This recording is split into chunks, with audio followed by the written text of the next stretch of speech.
Good evening and welcome to my new show. Follow up to Minutes to Midnight. It is called the question I've been posing for quite some time now. What now, Irishman? We're going to simply have one-to-one conversations with ordinary people who want to give their views and thoughts on the state of the country and what we can do to repair the damage that has been done. My first guest is a very interesting guy. I came across him on Spaces a few weeks ago. His name is Murlock Murphy, and I'm going to bring him to stage right now. Murlock, welcome to the show. Thank you very much for joining me for an hour-long conversation on whatever you want to talk about. Do you want to just start with giving a quick brief introduction to yourself, who you are, what you are, where you are, etc., etc., etc., and we get into the meat of it then after that. Okay, I'm an Irish man, born and then birthed into a legal realm of nonsense that we're all forced to endure. And the name of your show here is What Now Irishman? Well, it's What Now Irishman and woman, because it is only us, the men and women of this land we're all of, who can actually collapse the legal realm that's suspended above the physical earth we stand upon. So what now, Irish man and woman? How do we collapse the legal realm and return to law, return to the land? So do you want to, just for people who won't be aware of the concept, would you go back to the start of what you're talking about? So I would be aware of, we'd say, law of the land, natural law, God's law, and then we had something else take over. Do you want to just kind of explain that to people? Just, a simple version of where this legal system is, how it sits above us, and how it infringes on our rights, we'll say, as sovereign men and women, so to speak. Legal is it's much more. It's the worst type of system that there can be. Almost, it's the system that we've inherited. It's the system we've been told that this is what we have. This is what we have to work with. It's a system of no morals. It's a system, as I say, it's the worst system that there can be, because in the past we had slavery, and with slavery you would have had to feed and shelter your slaves, and you would have had to pay them a small amount of money, even though they were slaves. What the legal system is a bondage by consent system, where your payment is actually debt-based instruments that, when used, actually put your fellow man into further trouble and increase your national debt. So we've inherited a system of absolute insanity, a system in the age of information that should not be allowed to continue a moment longer. It's a system that seems to be protected by, from my first-hand findings in my travels, it's a system that seems to be protected by every public face bar none. It's a system where people don't want to discuss how or why we should possibly consider saying no. It's a system that requires our consent. So it's a system where a conversation should be held as to whether we should consider saying no to this legal contract that's been used to implement all the agenda policies that everybody is blue in the face highlighting and complaining about.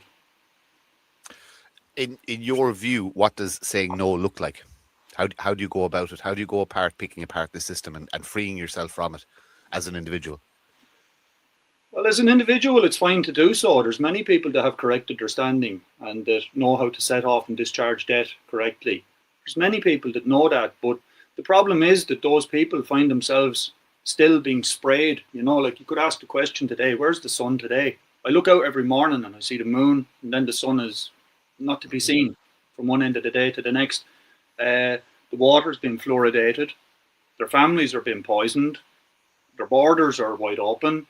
So it's not good enough to correct your standing and to sit back and think your job is done. When you correct your standing, your job is to wake up your fellow man and to inform him that there is only one way for us, and that is away from legal.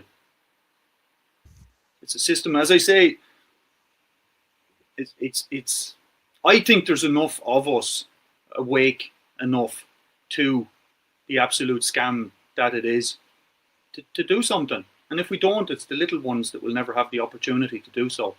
So there's only now What are the numbers? We had a very quick, short conversation before this here tonight or today, and I said to you that I prefer to have live conversation. Mm-hmm. And we discussed whether we would put off this conversation for 1 week and go live. And I even asked my wife what she thought. Now, I'm also a man of now, and I think now is the time that we have to act and we have to do something. So I accepted the offer of having a recorded conversation that I was told will go out unedited. So I'm absolutely. Oh no, 100%. Yeah. No, I've never edited any interview. Like I said, I prefer going live myself. Yeah. It's just the studio wasn't 100% ready. The intro isn't 100% done. But it's great. Like I said, I love these natural one-to-one conversations, and there's no need to edit it. It's conversation is the foundation of everything we do. It's the foundation of democracy. It's the foundation of society. If we can't talk, and the other thing is, I'm not right. Number one, I don't have to agree with you. You don't have to agree with me. You're not right. You know what I mean? We all just have different points of view and frames of view. But I am intrigued with getting out of the system. I like that concept. I like that idea. I'm not ready to do it fully yet. Myself, I've started, so to speak, exiting the system. I don't need the state. I don't want the state in my life. When you talk about legal, are you talking about the state of Ireland, the officials that are in place to make the country run, so to speak? Or is there something bigger than that? Legal it's everything. Legal is the protection for whatever it is you're complaining about, unless it's a matter of the heart, I suppose. Legal is basically the protection that's being used. Whoever it is, like Klaus Schwab, yeah? Or not Klaus Schwab, let's bring it back home here. Tony Holohan. Tony Holohan's after being appointed to some sort of a new CEO position in a Pfizer company. And my wife told me that the translation of that company to French is hell. But Tony is protected legally by the registered electorate. That's who Tony's protection is.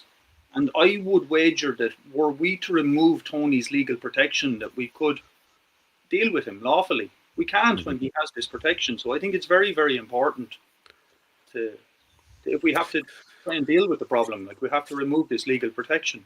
So are you saying that the individual who partakes in the system, so to speak, so your voter is basically consenting to the government doing whatever the hell they want?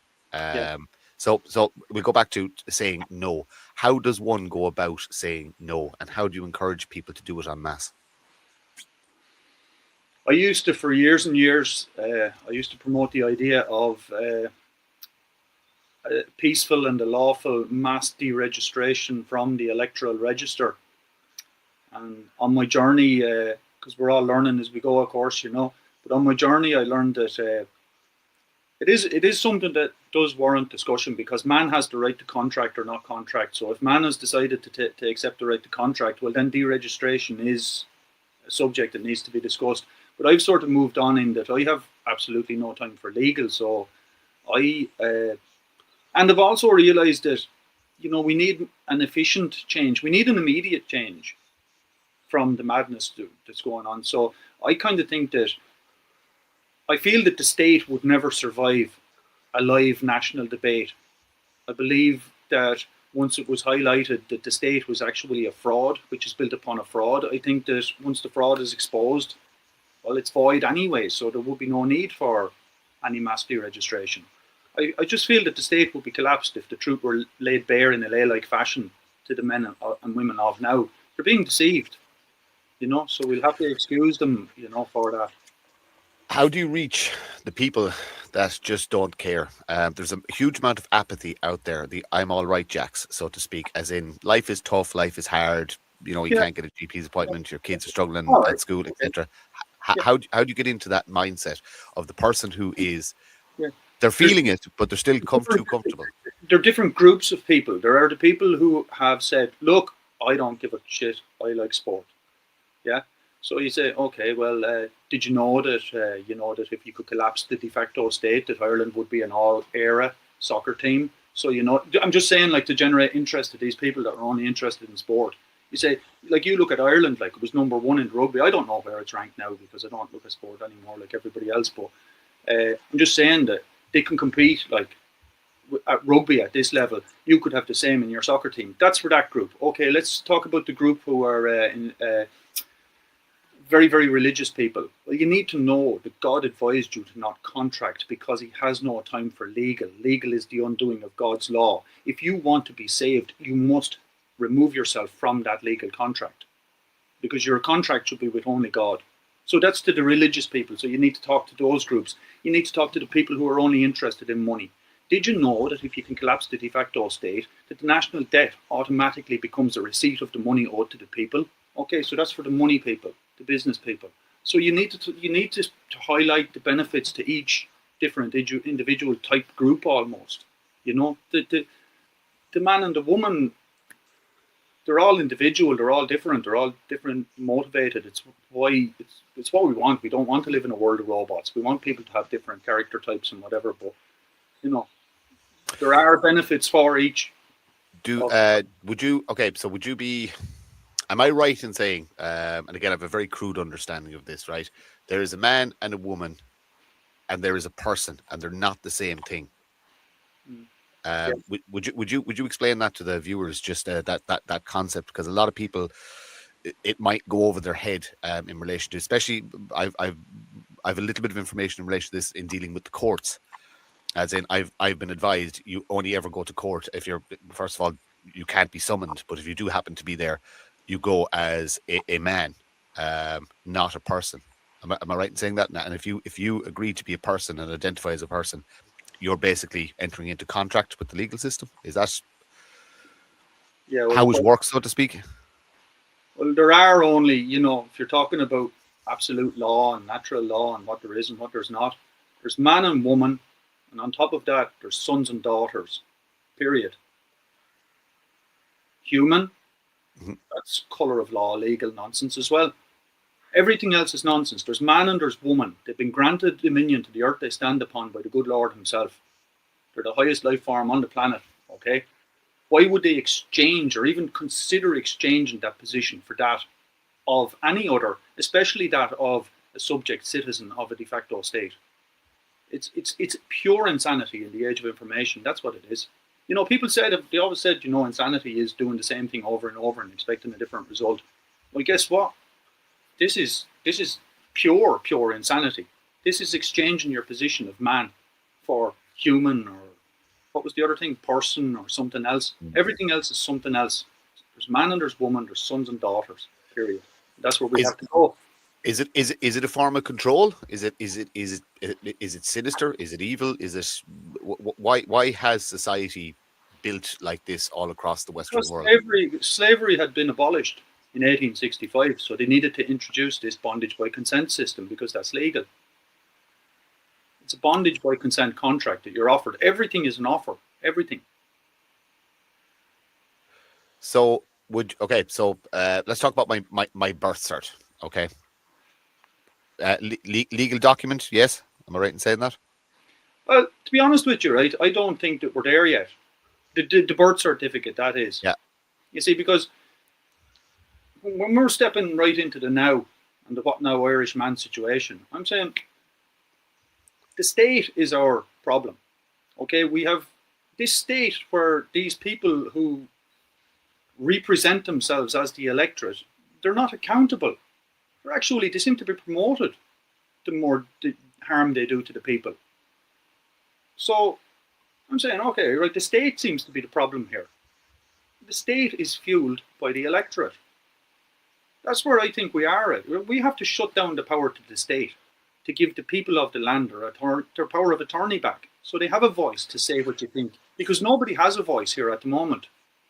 To play devil's advocate, okay, so the current government is basically like all the three major parties, we'll talk Fianna Fáil, Fine Gael and Sinn Féin. Between them, in the last election, they didn't even garner 36% of the electorate. That's between the three major parties, as in people have been so disenfranchised, but they still claim to have a mandate to government. Like Fianna Fáil and Fine Gael, it's about 24% each they got of the electorate. That's not the total population of voters. This is just the electorate. I would argue that they don't have a mandate to govern because they simply didn't get enough consent. How do you undo this system? How do you unpick this system? Again, you shine a light on it. I'll tell you, they don't have a mandate to rule anyway. None of them do.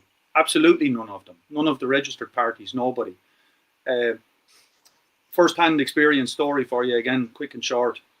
I telephoned the Central Statistics Office of this de facto state, and I asked them to give me the number of registered voters on the electorate. And that agent informed me that they don't have that figure. And he directed me to the county councils to ask each county council individually for the figure and tally it up myself. County councils are legacy institutions, and the de facto state has absolutely no jurisdiction with them. Do you trust the county councils? They've already signed up to the Agenda 2030, which is the next general election as well, by the way. So, you're in a sticky predicament, kind of saying, oh, the councils told me this and that. There's dead people on there. Some people have 2 and 3 voting cards. Do you trust them? Do you trust them? They've already signed up to the Agenda 2030. Do you trust the councils? I don't. It's not even the councils you have to worry about. I've seen it firsthand of the manipulation that happens in the count centres in relation to your vote. There is vote manipulation. You have to remember the people counting the votes are aligned to the Fianna Fáil, Fine Gael and Sinn Féin and all the other established parties. I class their supporters the same as British soccer fans.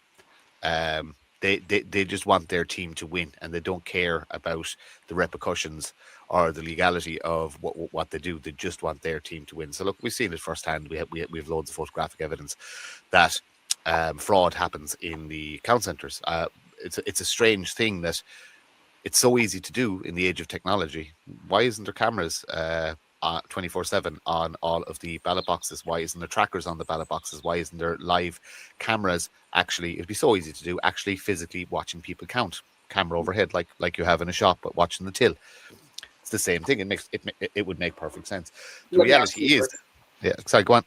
No, I'll just ask you a question there quickly. Oh,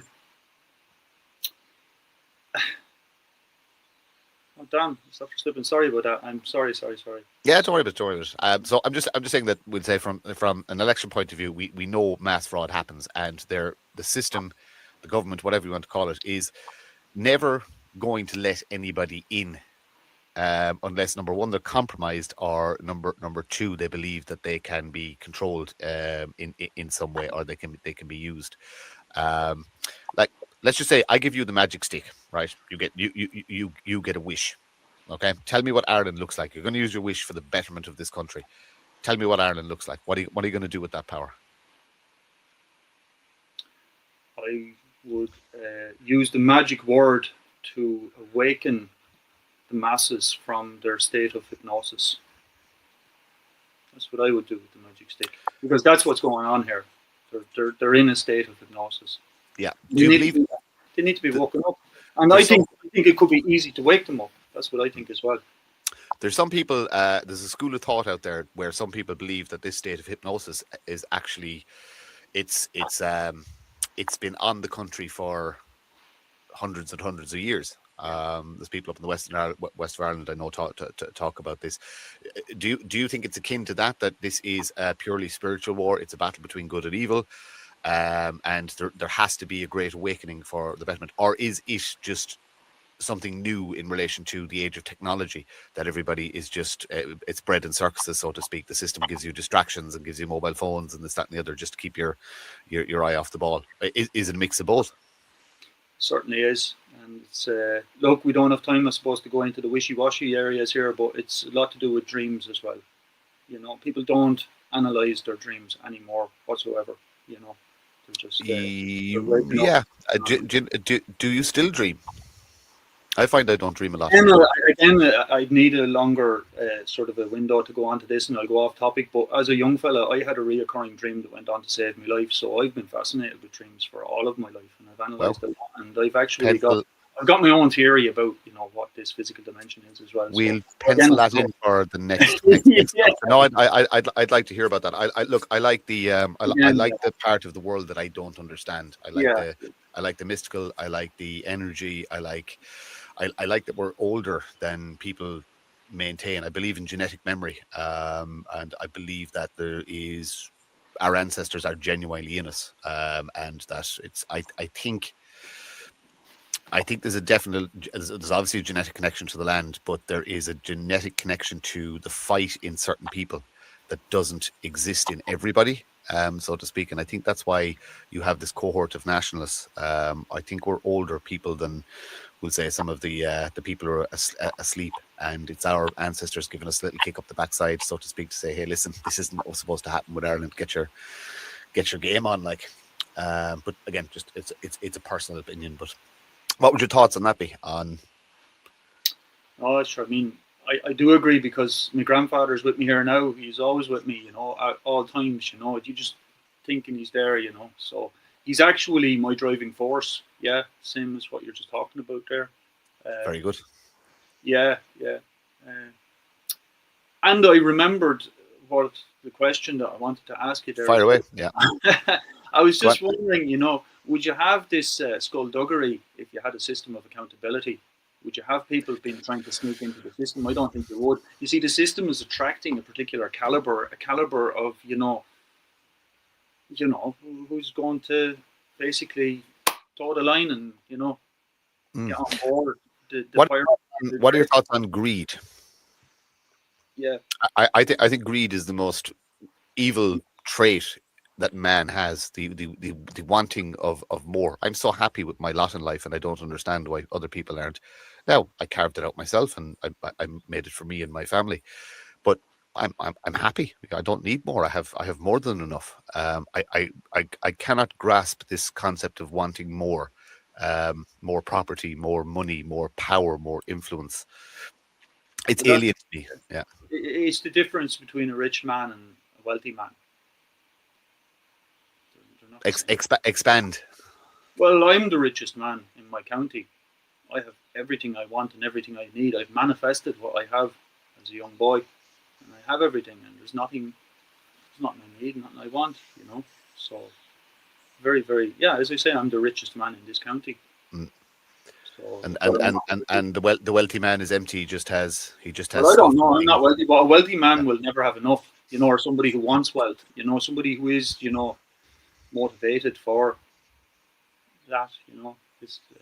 But look, I just think that it's not necessarily the greed is the problem, right? Because I think that we're all greedy, in a way, in some way or another. Mm-hmm. And I think that all the animals are greedy. I think my dogs are greedy. You can put your sandwich down, he'll look at you like as if butter wouldn't melt in his mouth. Turn your back, turn around, sandwich will be gone. He'll be looking at you like, what are you looking at me for? But all animals, look at the birds on the bird feeder. They're all greedy. They fight with each other. Greed is actually, it's essential for survival in this terribly cruel, beautiful physical dimension we're all trying to comprehend. So it's not that greed is the problem. It's uncontrolled greed, or greed that's unaccountable greed, or even promoted. It seems to be. Greed seems to be promoted in the legal realm. So, it's like people say, oh, greed is a bad emotion. It's not. It's a natural thing. It's like anger. Anger can be justifiable. Anger can be righteous. It's just an emotion as well, same as everything else. But and I think you have to be realist as well. I think that no matter what, even if mankind did snap out of their state of hypnosis and return to law, I still think that you won't have like a utopia. That would be silly. But what you have is you will have balance. What we have now is we have an imbalance because 1% has all the power. And power corrupts. It will corrupt you too and corrupt me because we're men. We're absolutely, yeah, absolutely. Well, I actually feel, that the first step, we're here talking about what we do. The first step is obvious. Look, the first thing is to say no, is to shut off the electrical power, which is the electorate, and the voters are the voltage. Shut that off. What's going to this legal state? Shut off the power. Okay, that's step one. Step two is the difficult step as far as I'm concerned, because step two is forgiveness. Do you have the power to use forgiveness? Because if you had walked the same shoe leather as these people that we complain about, you would have been corrupt too because you're a man. Do you not realise? So that's where we have to go. We have to realise that now is the time, not for more revolution, because revolution's just going to make us dizzy again. It goes round and round and round. No, this is more of an evolution stage, and it's where we can use our power of forgiveness. It'd be hard to do. I don't know if I can. It's an interesting concept. I would find it. I do believe in forgiveness. I was actually, funny enough, I was talking to some colleagues last night about some people who have caused us harm, and there's one individual that, yes, I'm extremely angry about, and I'll find it very hard to forgive them. And then there's other people that I'm less angry about, and I will forgive them. But my colleagues will be different, if you know what I mean. They've different people, you know, because we're human.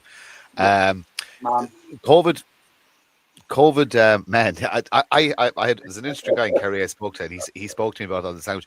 You have to unlearn how to speak and then relearn how to speak. It was so interesting.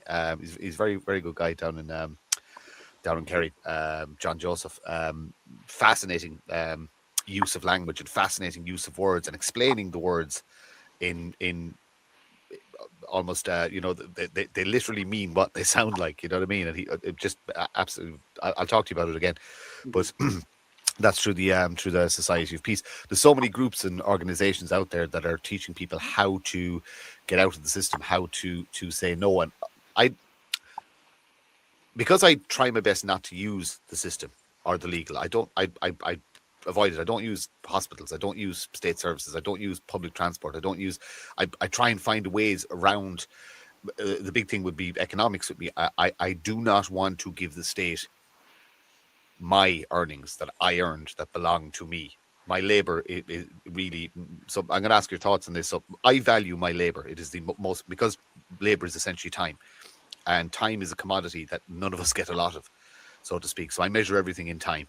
So if I'm giving you my time to do work, I want to be obviously remunerated. I want to be paid. But for the most part, I want to be left alone. Let me do my job. I will give you good labor. I will give you good time.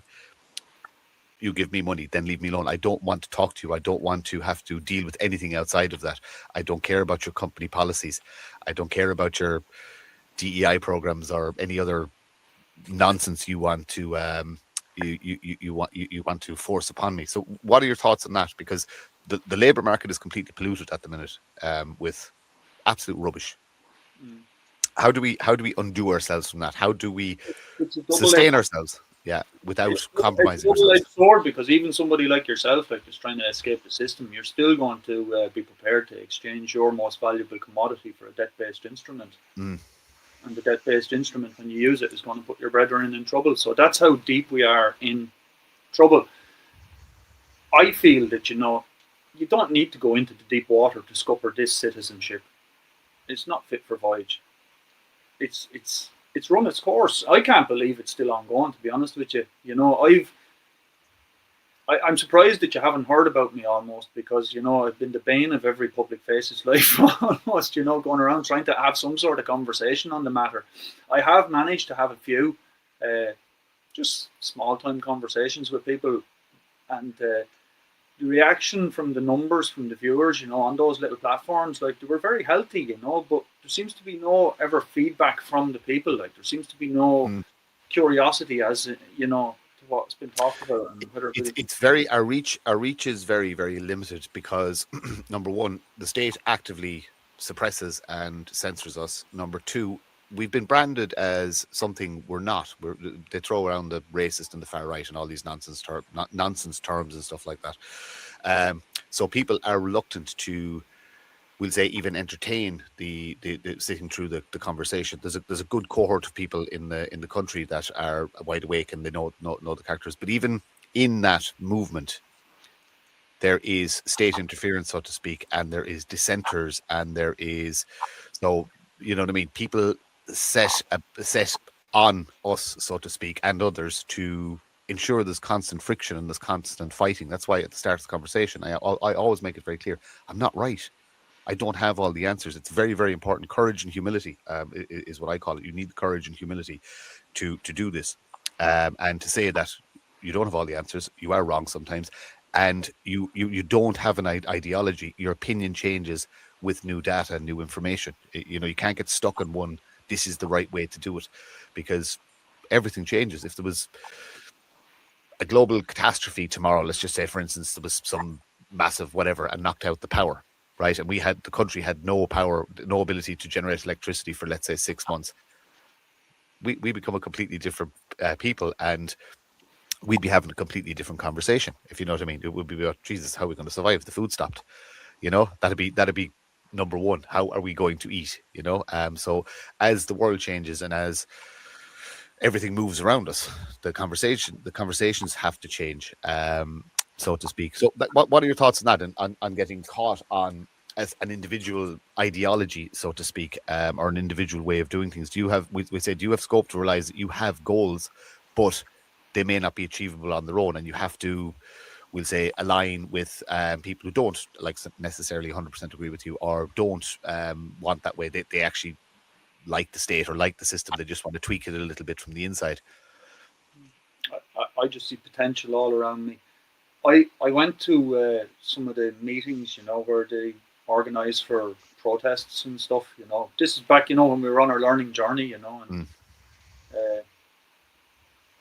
it's like the very first protest I ever went to was an Irish water protest. It was 300 of us there, you know, and we were being insulted, and there was guards with horses and stuff there, and you know, the newspapers were branding us, like, you know, labeling us and whatever.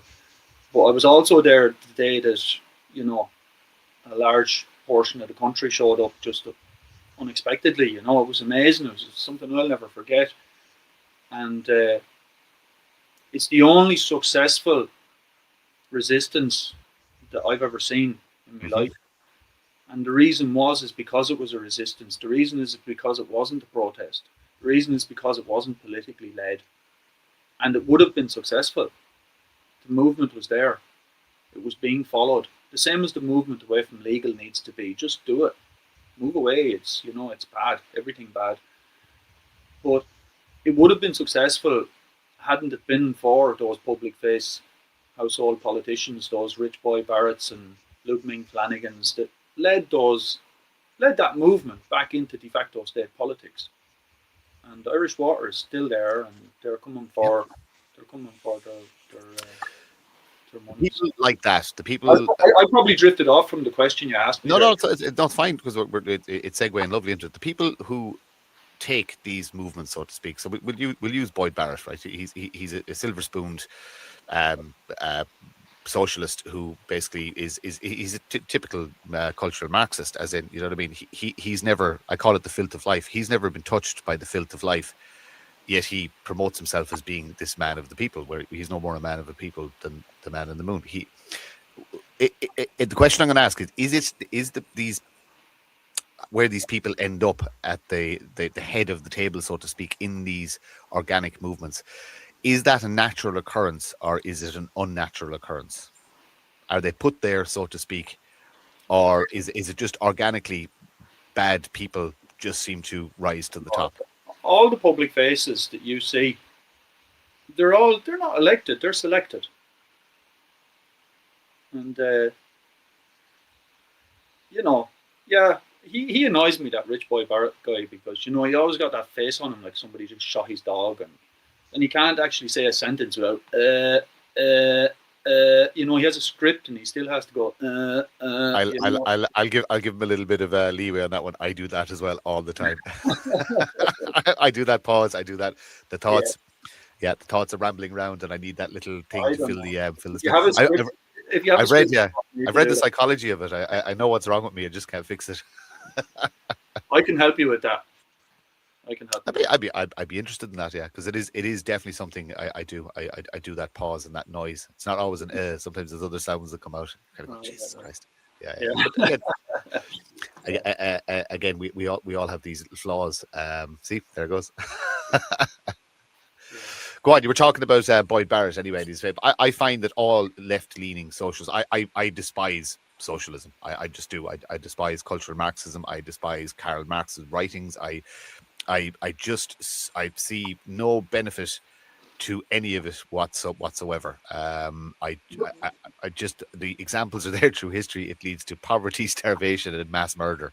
So Do you it's not just find that politicians across the board are a zany bunch of people? I mean, they're like characters out of a Batman movie or something. You know, you've got they're weird people. They have weird voices.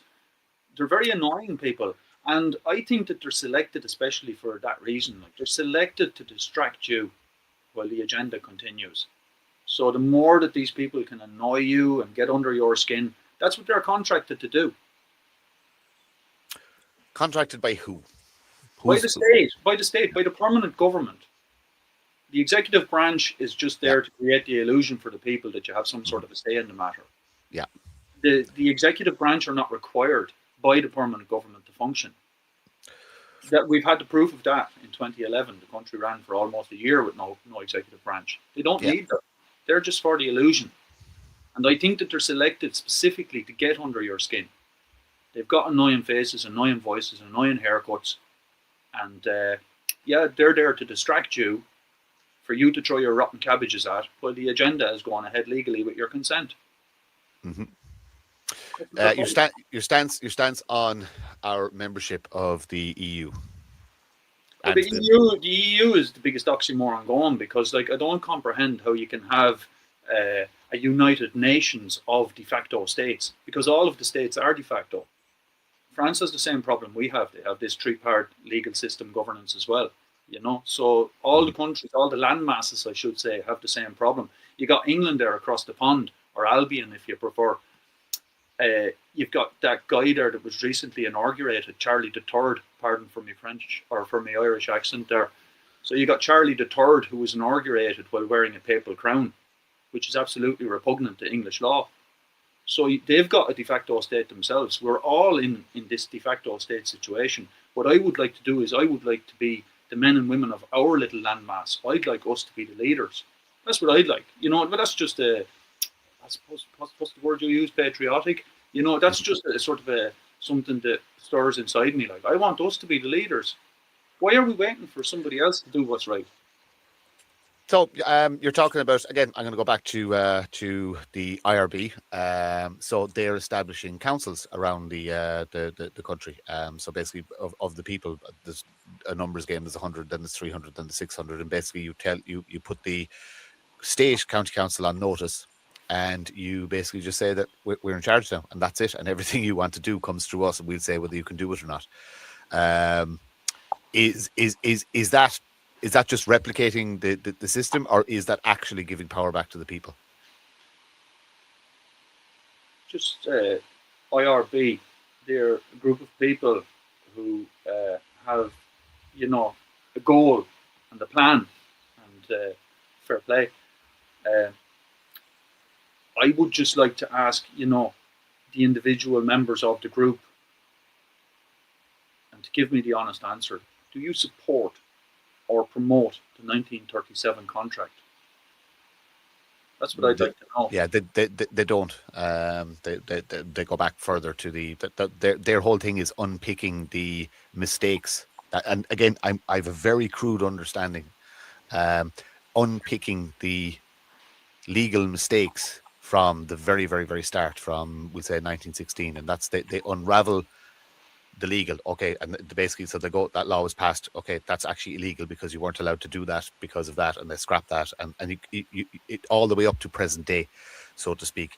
So they're literally just pulling the threads of the state and the legal, so to speak. So I believe the end goal is you're left with nothing, that everything was illegal, so to speak, and not every document, every piece of paper, every legislation passed, everything, none of it exists anymore at the end.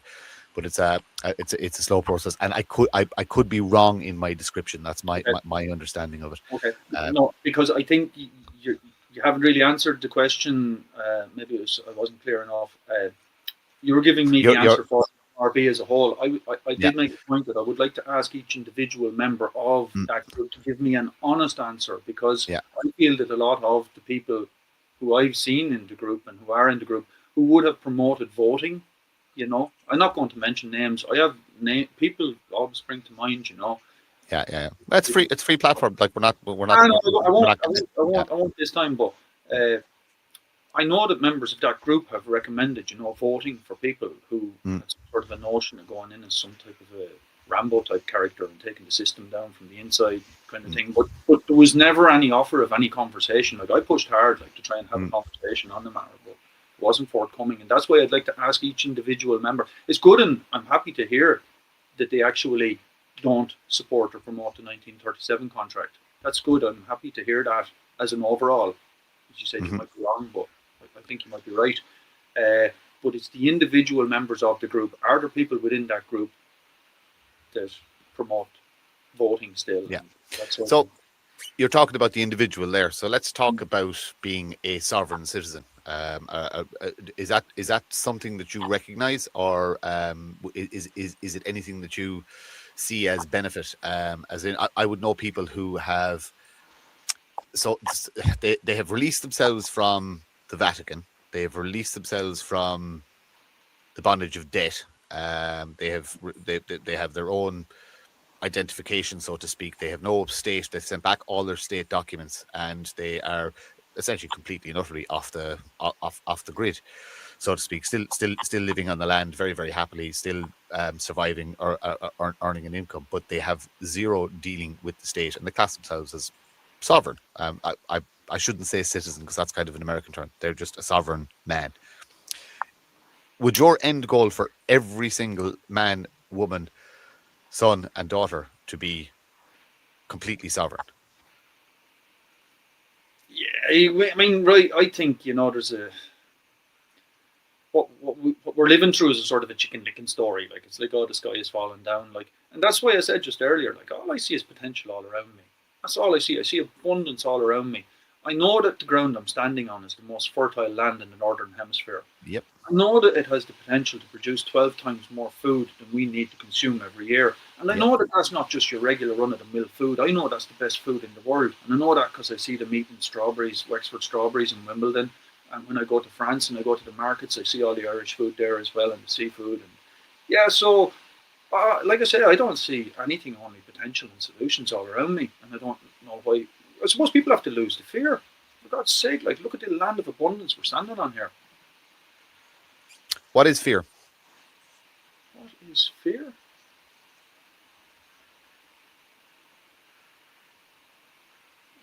I don't know. I'm just imagining like hanging on a rope and swinging and just being afraid to let go, I suppose, isn't it?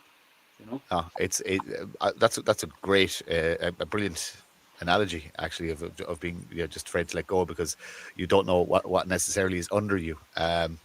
Debt is fear as well, I believe. I think that debt is what is held over people to keep people in line. You're encouraged to borrow money for nice things, so you're always. It's like you started the conversation talking about slavery. Debt is a form of slavery. You know what I mean? That you cannot get out from under. How? Again, this is my personal opinion. How do you?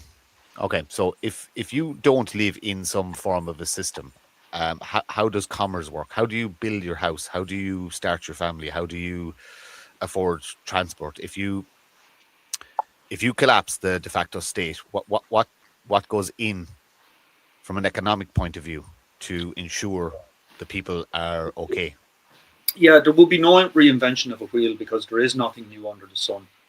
What you do if you say no to legal is by default you return to law. So you're asking the question, how do you conduct commerce? Well, you conduct commerce lawfully in a language that myself and yourself can comprehend, as opposed to this legalese that we think we comprehend. It doesn't. It's not real language. I've set and read legal documents that they're written in. Yeah, it's not a language that is understandable by a layperson. I don't believe the legal people understand it half the time either. I think there's made up words in there. I think this use of no capitals and no punctuation, etc., etc., etc. It's all designed to confuse and bamboozle, if you know what I mean. So, like, you get these big, massive legal documents that are so thick, and it's pages upon pages of absolute waffle. You know what I mean? Yeah. So I'd agree with you there. So, like, you're not an anarchist, so to speak. You know what I mean? You don't want the savages, we'll say, running around. Anarchy gets a bad rap. In fairness, it's a system that's never been tried. Okay, so I mean, I'm not anything. I'm just a man. I tell you what, I'm here just as a witness to what's going on.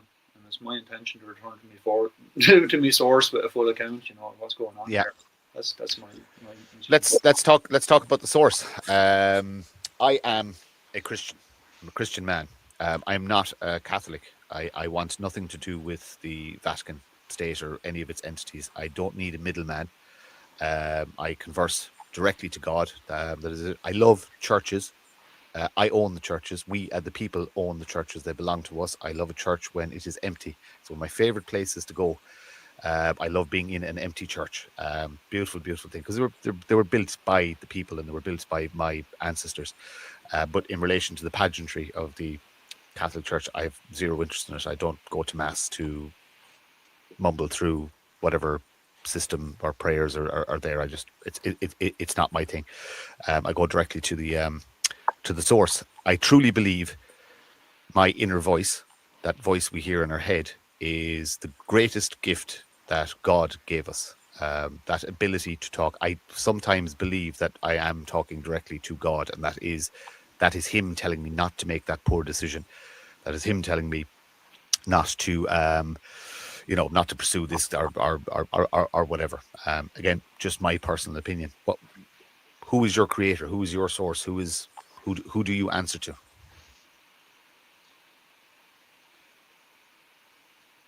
Yeah, silence.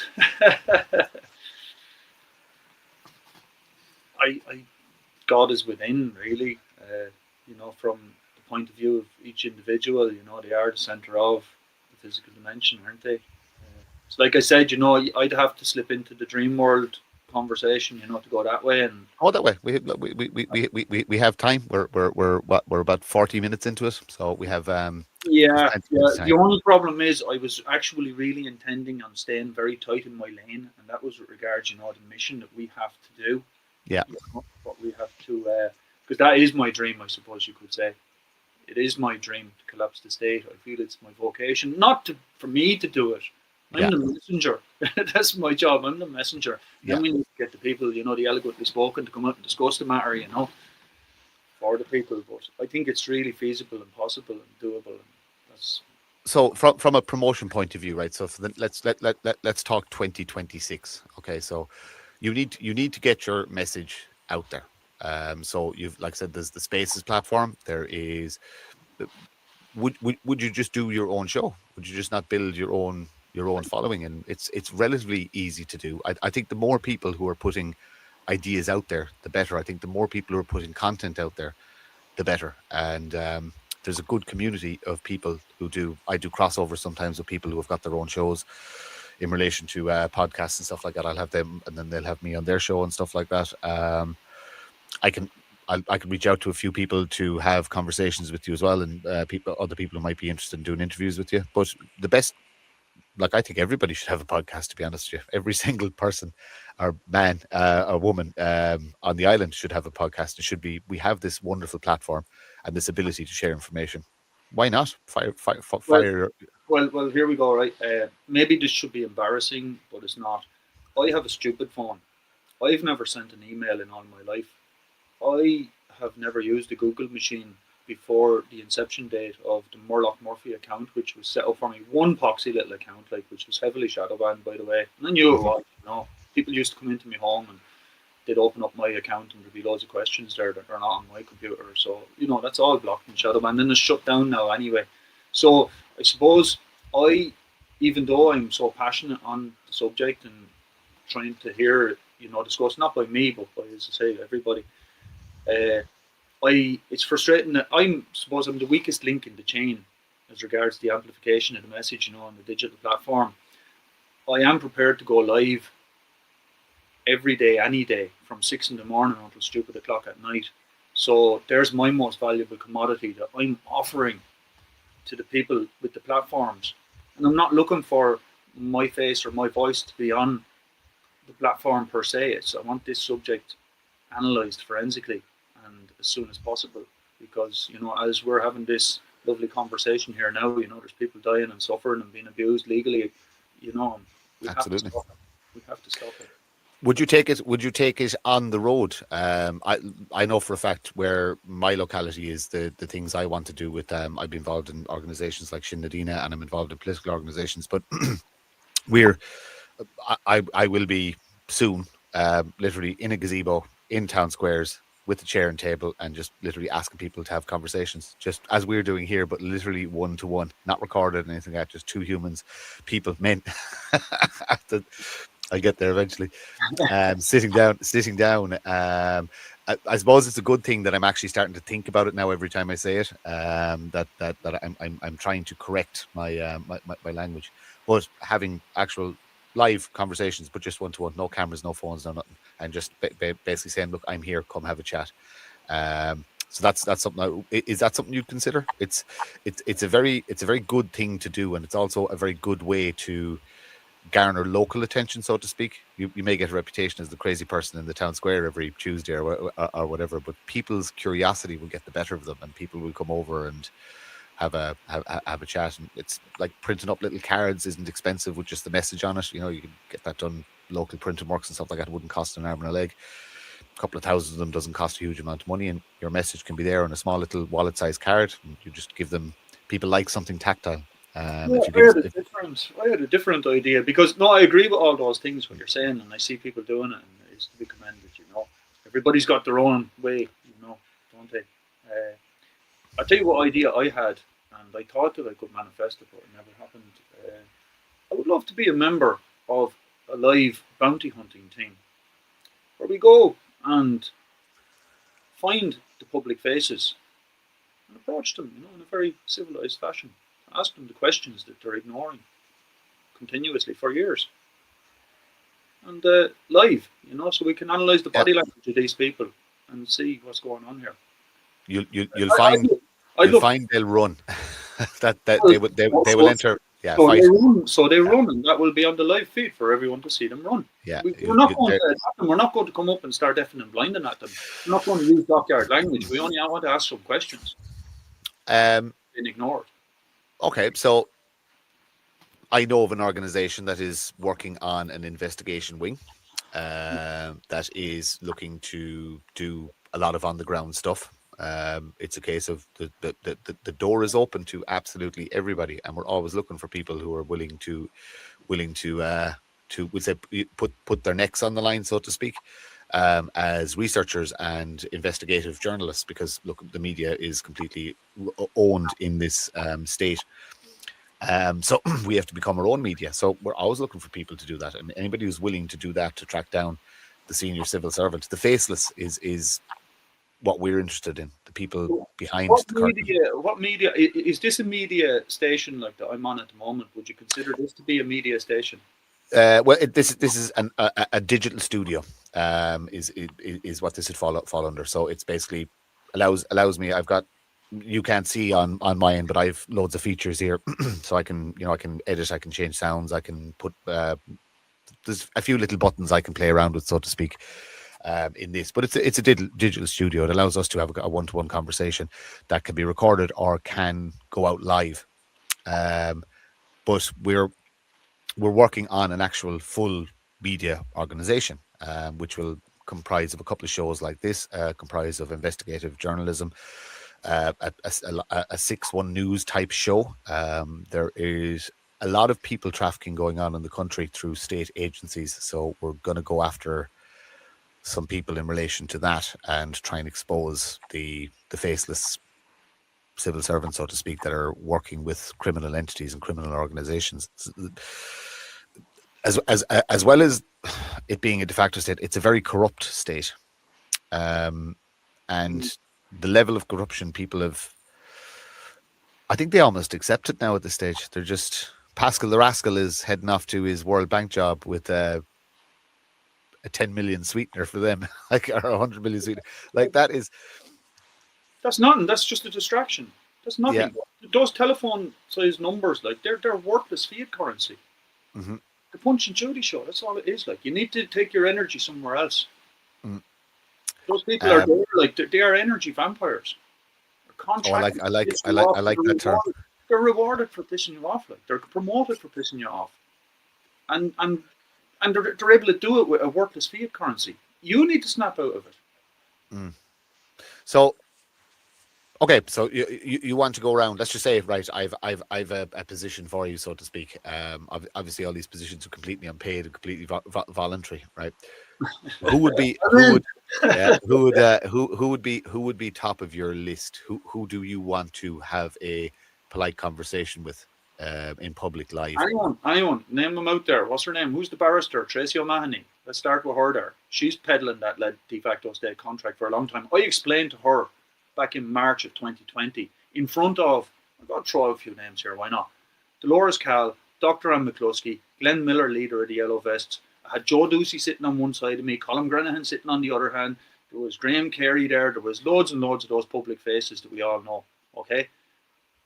Tracy O'Mahony, she was sitting behind a table in with the big fish, and she started going on about how wonderful the 1937 contract is, how amazing it is, and wonderful rights it affords you. Now, I'm only a slip of a lad, like, you know, I have to run around the shower to get wet, but I cannot listen to horse shit, okay? So I'm standing on their turf. This is Dolores Call's house in Ranelagh in Dublin. I'm standing on their turf on my own, as I always am, and I stood up and I told her, Tracy, stop, you're talking nonsense. Your rights under the terms and conditions of that blue book you're promoting are legal, fundamental rights, ipso facto, revocable if deemed to be in the interest of the preservation of the state.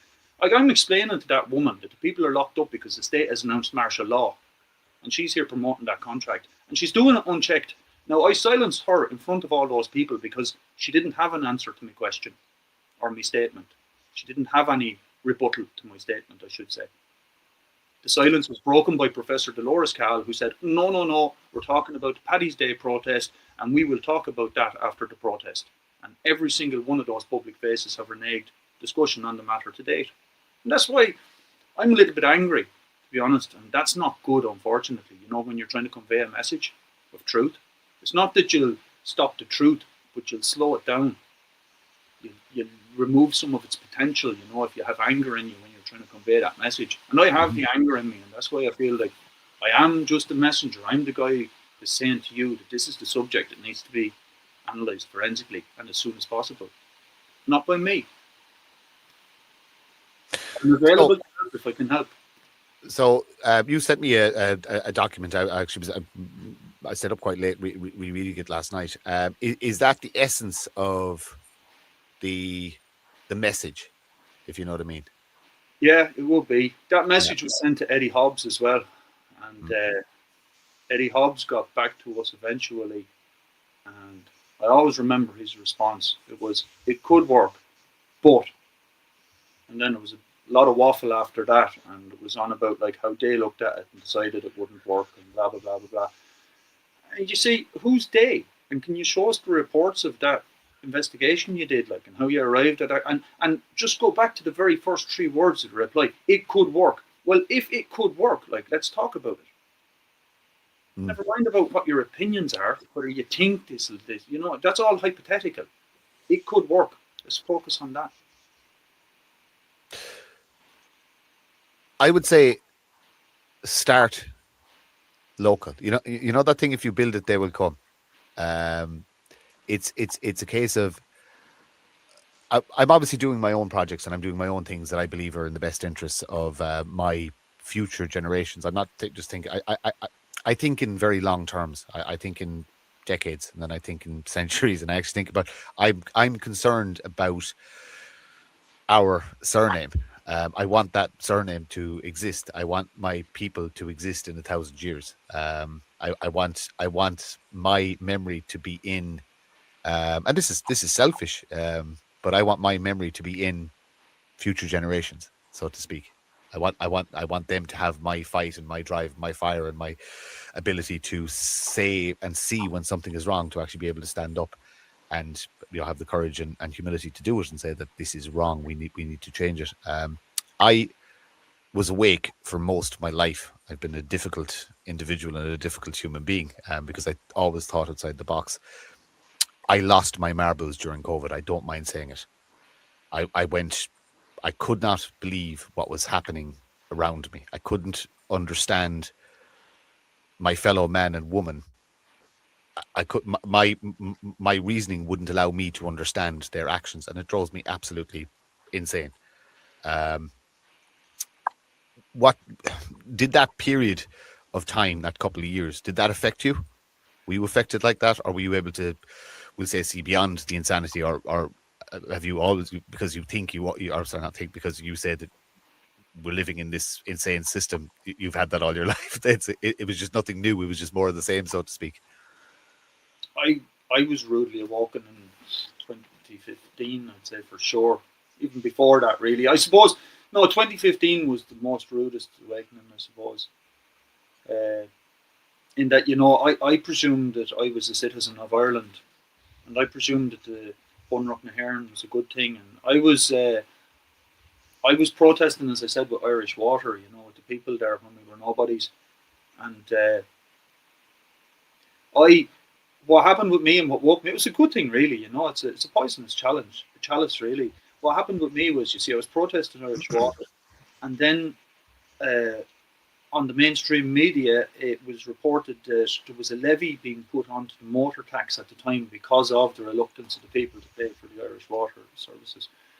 And I said to myself, well, that would be stupid, wouldn't it? Like, I'm protesting Irish Water. Like, why would I let them take money from my tax, you see? And I didn't know anything at the time, but I went into the tax office and I told the lady at the desk there that I was going to refuse the offer of tax in my car this year because I'm actually protesting Irish Water and I don't want to pay the levy.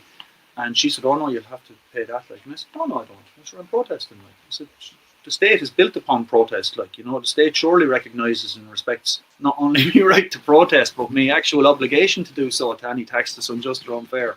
That's the world I thought I had, and that's what I thought I lived in. But she advised me, no, that won't work out for you. And I was sure she was wrong. So I travelled around for ages, really, with no tax on the car, and eventually I bumped into a few of the Gestapo, as I call them now, and they actually went on to rob my car and to threaten to pepper spray me and all the rest of it, break your bones and all those things. So, I still had the fight in me, like that. No, but I'm a citizen, and De Valera contract and all this, And I went into the courtroom, and I thought what was going to happen, was I was going to meet a judge, that was going to listen to all my evidence. And I had really, really good evidence, because what happened was I had asked for a Gary Doyle order to give me all the evidence in relation to the state, like what they intended to use to incriminate me. And they had two collaborating statements stating that the colour of my car was blue, where my car was black. It was as black as the ace of spades. So that's a massive, massive point here. And I let the case go ahead. I had friends and family and all in the courtroom, and they ignored this evidence, that evidence, all my evidence. They kept ignoring it. And then at the end of it, I slid across my tax book to the man acting as the judge, and I said, my car is black. And I slid him across the tax book. And I always remember, he opened it, the colour left his face, and he looked up at the rookie cop in the box, and he said, the car is black. And she said, no, the car is blue.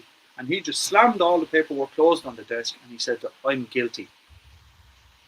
I appealed the case, so I got however many €400 fine, for resisting arrest and whatever they were doing me for. Carrying a knife as well, God knows what, they had me for loads of things, and 400 fine. And I appealed it, and it went to the Circuit Criminal Court. And I've never heard of it happen before, but they reduced the charge all the way down to €50 if I just pay it. It'll go away, but I still wouldn't pay it. What I did was I got their offer and I signed across it, accepted for value, returned for value, PPS number, send it back to them. That's that fine settled. No money. But that was the start of my journey, in waking up and in the realization that you cannot win in this state as a citizen. Go back there and just explain that to me there. Accepted in value. Just say that again. Accepted for value and returned for value, because that's an offer. They're sending me a piece of paper that requires endorsement. Mm-hmm. Now they'll accept fiat currency, which is only going to increase the national debt, or I can set off and discharge the matter here now as the settler. So that's what I do. There you go, boom, done. And I've done it more than once, by the way. That's why I speak with an element of authority on the matter, because I haven't just talked the talk; I've actually walked the walk as well. Yeah.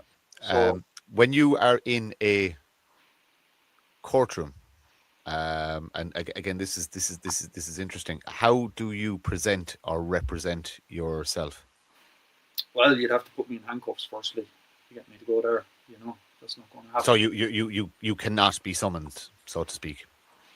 I wouldn't accept an invitation. It's an invitation. If someone says an invitation to appear at a commercial venue, no thanks. It's an offer. Everything is an offer.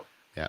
How do you just ignore it, or do you decline the offer, so to speak? Because I'm very interested in this, knowing full well where my path is leading me. I'm going to end up there with just eventually the state will crack down on us to the point where a lot of us are going to end up before the courts. And I've already decided I cannot be summoned. But yeah, but it's very difficult to offer anybody any advice, because I know it, and it's from first-hand experience as well. I'm from having my bones broken. I know that the currency of the state is actually hurt and harm, and it's the protocol. And that's what they're going to bring you first, okay? Because they're going to try and make you bend. They're going to try and make you break. It's their currency. What would your stance on what Ida Burke is doing? If you don't want to be disappointed, just expect lots of abuse, okay? On your journey. I'm used to that at this stage. You have to accept that as if you put your face out there. And again, it goes back to I repeat my words an awful lot: courage and humility. It's important. You have to be brave to do it, but you also have to be humble and accept the fact that you are going to get abuse, and you're going to get physical abuse, and you're going to get threats, etc., etc.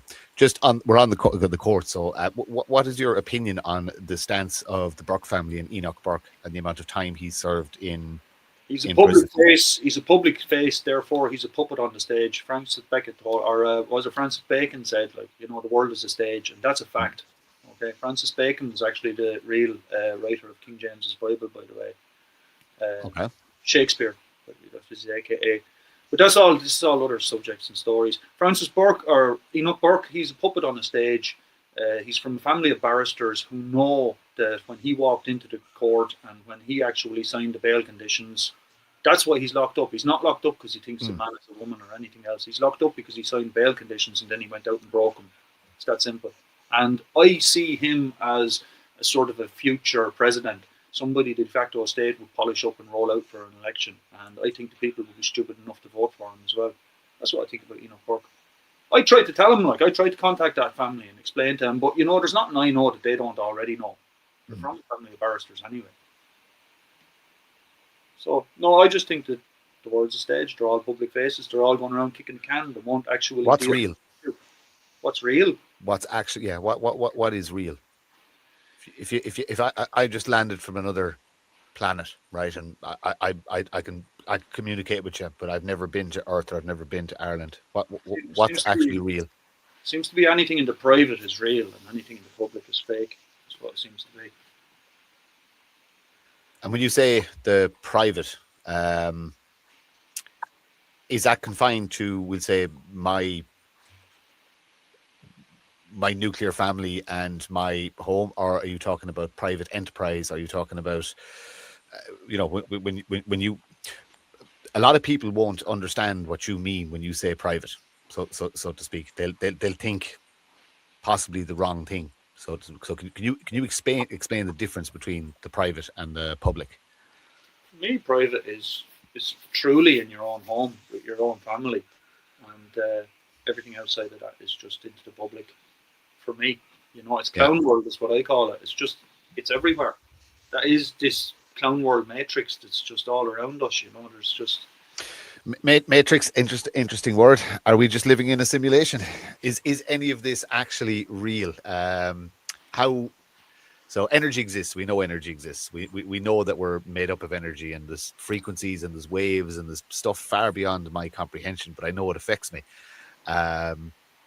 Is it? Are we just a giraffe having a dream? Like, what is reality? Oh, sure. I mean, you surely have a few theories of your own. Sure, could be anything, couldn't it? I mean, you could be after waking up for the first time ever in all your life with a full concept that you have a past and a future and that you are who you are, and maybe tomorrow you'll wake up as me. Who knows? Are you terrified by concepts that are bigger than you, so to speak? My little man, he was 6 years young at the time. I was on the telephoning machine, And I'm not like, a religiously type guy or anything. I know probably, little bits and pieces and whatever, but I find a lot of people these days talk about God, and the little man heard me mention God to whoever I was talking to, same as yourself, and he came over and he started pulling at my jumper, and I thought straight away he wants an apple or something, see, because they always hit you when you're on the phone for something. I said, yes, little man, what do you want? He says, if your friend wants to know who God is all the people. And then he turned to walk away, and I was thinking to myself, he's a profound little man, isn't he? And he stopped and he turned back to me and he said, and the people can do miracles. And that's what gives me. Yeah, no, yes, gives me hope. Like, so he's right, isn't he? It's not to do with colour, class, creed, is it? It isn't. It isn't really. But there are people, but there are nefarious entities, organizations, and ideologies that use people for nefarious means. I don't like Islam.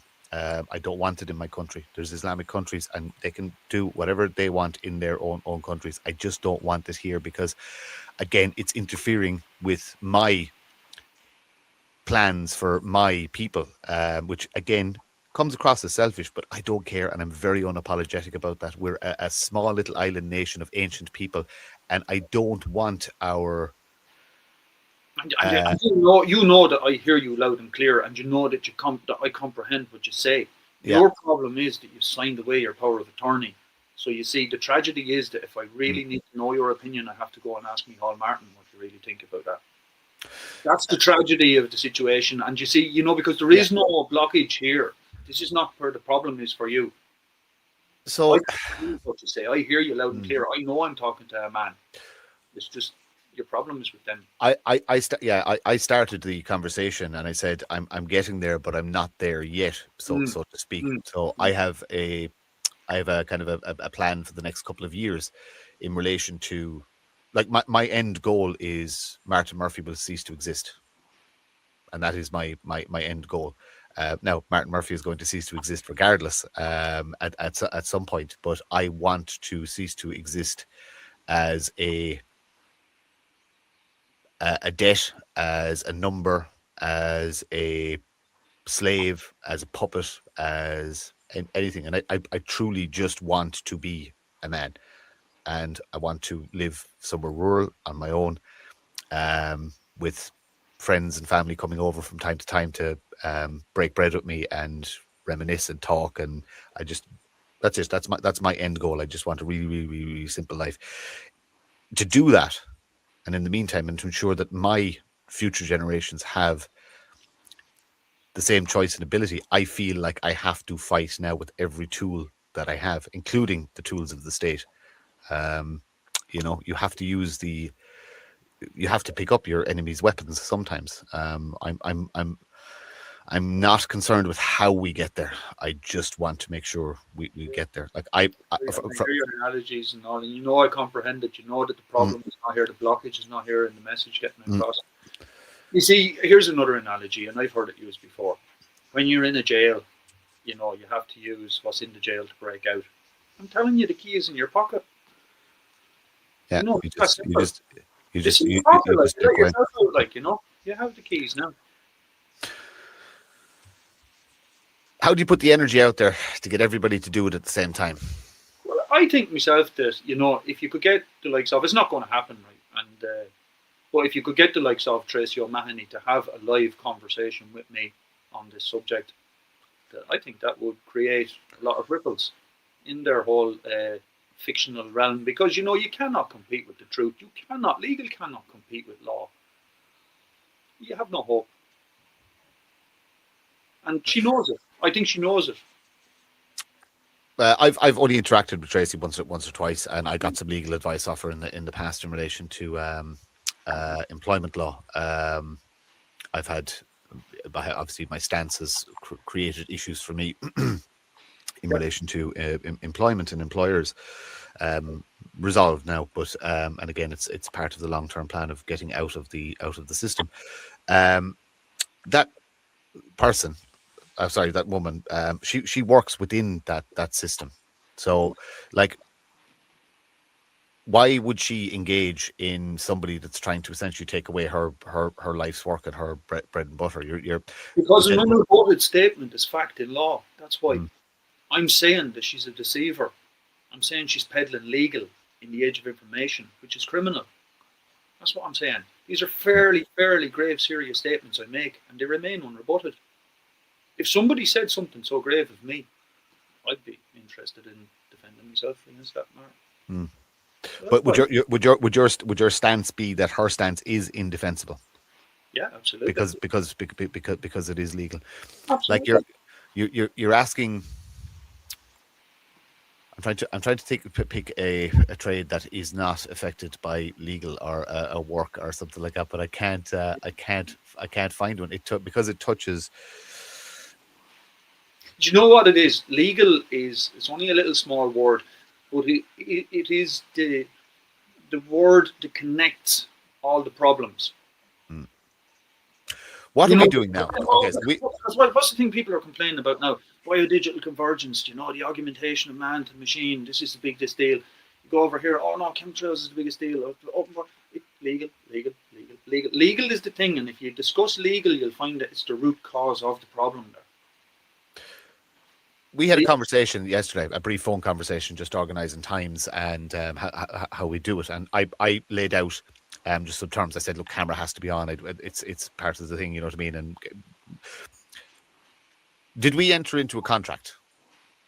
Or did we just have a conversation? Verbal contract. So verbal contract. And we've both agreed to have a conversation that is recorded and that is going to go out next Monday. And again, so how do you define that agreement, and then how do you build on that verbal contract and that verbal agreement into a functioning society, so to speak? Like, let's just say we want to go to the next stages and we actually want to start trading. I actually have some goods I would like to exchange with you. How do you build on it? Well, your word is your bond. Your word is good as far as I'm concerned now, because you've done what you've said you'd do. I've kept up my side of our verbal agreement. So my word is also my bond. And you build upon that. Now, what has happened to me on my on my journey, is that I have been ignored and blocked, and I've had my time wasted, and so a lot of people, like, as far as I'm concerned, they have no honor. It's like I would be happy to talk with Tracy O'Mahony, but I think she has no honor, because why would you not answer my question? How are you still in public, like, selling this thing, like, where you were told it's a scam? And I just don't understand it. I really don't. I don't understand. I think if it wasn't allowed to be unchecked, I think it would make a big difference. Say somebody is setting up some sort of a political party. Now, I'm just a guy. I'm just one of the people of the land. I'm not a member of any group. I'm not the arm of anybody, and no intention of being so. And I raise my hand and say, I think you're deceiving the people. You can't ignore that. That's what they're doing. Okay, but does that individual not have the same rights as you do? As in, you cannot be coerced to engage, so to speak, and you cannot be coerced. No, because he's the one that's actually asking for my vote and confidence. So I'm saying no. I'm not selling anything. He's the one that's selling the thing. I'm not selling it. Yeah. I'm the member of the public that says no. I think that you're selling people. Yeah, but you're afforded the right to say that out loud, but the individual that you're saying that to cannot be coerced into, or shouldn't be coerced into having a conversation. Yeah, well, look, you can see it that way if you want, or you could see it as a good faith offer. You could say, you know what? No, I'm going to take this now as my opportunity to clear up this matter. Yeah. You don't have to see it. You don't have to be automatically defensive. You could be. Yeah. It's nothing to do with feelings and emotions, like. Oh no, I 100% agree with you in relation to that. That a lot of the time you need to take. Might be bitter to swallow, but they're a factor. You need to take. But you're essentially asking people to. And this is hard for people to. Nobody likes to say they were wrong. right? And this is a human trait. You're asking people to say publicly that they were wrong, and in the example you've given there of somebody who works in the legal profession, you're essentially getting them to say, or asking them to say, that not only are they wrong, we'll say from a work point of view, they're wrong from an existence point of view. You know what I mean? Their whole life has been a lie. It's not an easy thing for anybody to even discuss, let alone, it's like the COVID, the injections. All of the people who were mass injected don't talk about it anymore Yeah. So because they know they were wrong. It's you know, so you're dealing with that kind of that kind of a mindset. I don't understand how you break down the walls and get people to take the earmuffs off and open the eyes and to actually accept the information. I think you'll struggle to do it en masse. I think one to one, you'll have great success. I think conversations like this, people will start thinking differently, and the energy will seep in over time, and it'll be very, very natural. I think to the masses, it's the same as the messages I try to get out. It's impossible to reach the masses. The system will not allow you. You're a threat to the status quo. The second you get traction, like you'll probably get heat from this. Somebody from the state will watch this. They watch everything, and you'll probably get heat from this. Like you'll find that, Jesus, my life just got a little bit harder, and I can't put my finger on why. And it'll be because there's forces working against you, because you're about to. You're not just kind of taking stuff out of the trough. You're taking the whole trough away. You know what I mean? You're Well, I'm like you. I'm a man the same as yourself, and I also can be wrong, and I am wrong often. And I suppose, no, it's just like if they're so convinced that they're right, like they should be more than willing to step into the public. Like politics is debate. Like this is debate. You're looking for debate. Here's the guy who wants to debate. yeah. It's supposed to be, but it's changed when the country embraced money and decided we wanted to be a wealthy country as opposed to. I think we're a better people when we struggle. I would like this country to be a poor country, rich in the sense that we have a great sense of community and neighborhood, and we look out for each other. But poor in the sense that we just don't need things. We don't need flashy cars. We don't need big giant mansions. We don't need any of that. I want people to be happy and comfortable, but I want them to be under pressure because we're just a better people.